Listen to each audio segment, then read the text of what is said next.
Business 221, premier site d'information économique au Sénégal.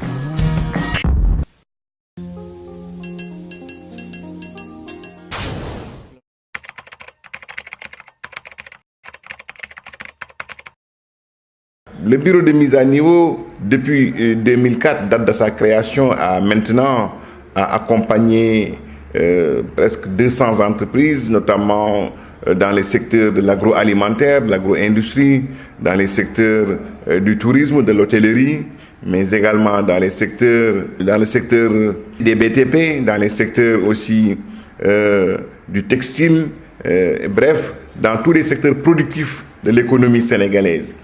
Aujourd'hui, ces 195 entreprises accompagnées représentent plus de 75 milliards de francs CFA d'investissement. Et comme vous le savez, le programme de mise à niveau aussi, c'est un programme qui encourage les investissements.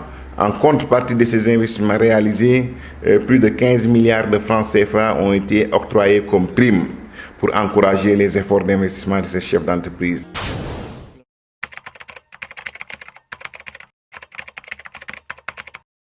Aujourd'hui, nous sommes en train de développer de nouveaux programmes avec l'Union européenne et l'Agence française de développement, notamment le programme Développer l'emploi au Sénégal, qui est un programme financé par le Fonds d'urgence de l'Union européenne pour un montant de 24 milliards, dont 7,7 milliards pour la mise à niveau, et qui consiste à s'attaquer aux causes profondes de l'immigration clandestine.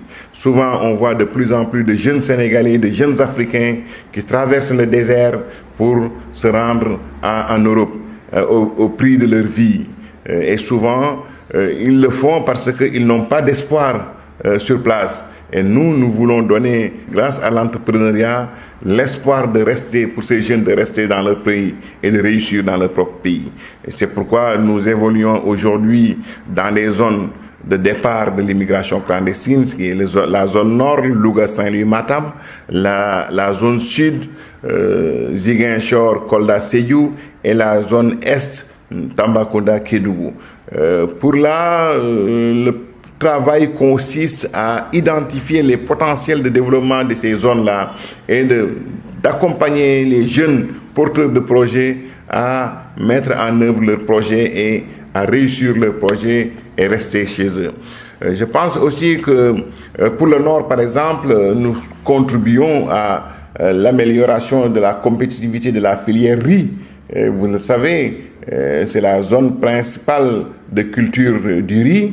Et comme le Sénégal a un programme d'autosuffisance en riz, nous contribuons à l'atteinte de cet objectif d'autosuffisance en riz. Je pense aussi qu'il y a un aspect intéressant sur les femmes chefs d'entreprise qui est pris en charge pour respecter l'approche genre dans le traitement des dossiers. Et ce qu'on a constaté aussi, c'est que en fonction de la zone géographique, notamment le nord dans le riz, il y a la présence de beaucoup de femmes dans la riziculture. Et là, ça encourage, parce que d'habitude, ce sont les femmes qui sont les meilleures conseillères des jeunes pour qu'ils restent au pays. Et si les femmes développent des activités, elles peuvent aussi demander à ces jeunes-là de rester et de développer avec elles les activités.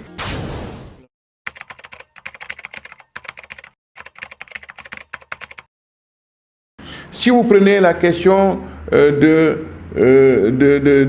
l'accès au financement, ça c'est souvent l'absence d'état financier qui explique la réticence des banques à prêter aux petites et moyennes entreprises.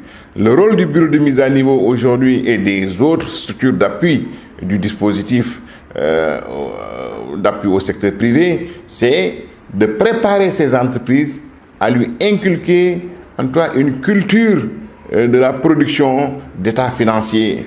Et une fois que l'entreprise prend l'habitude de travailler sur ces états financiers en termes de comptabilité, en termes de bilan, je pense qu'elles seront beaucoup plus à même d'accéder au financement bancaire. Nous essayons de réduire le risque PME, le risque de solvabilité, le risque de compétitivité et le risque de vendre les produits que la PME fabrique.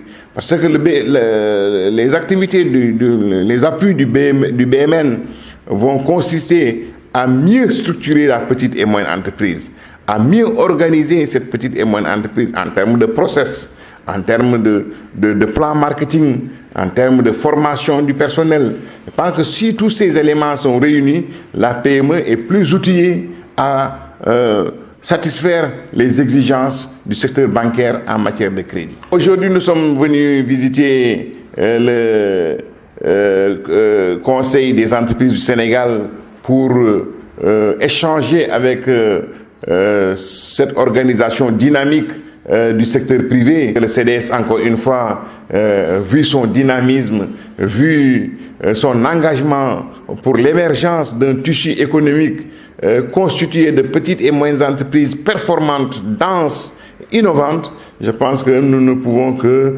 saluer cet engagement-là et puis aller dans le sens d'un partenariat entre le CDS pour atteindre les objectifs fixés dans le PSE, notamment à l'axe 1, qui est la transformation structurelle de notre économie et la croissance.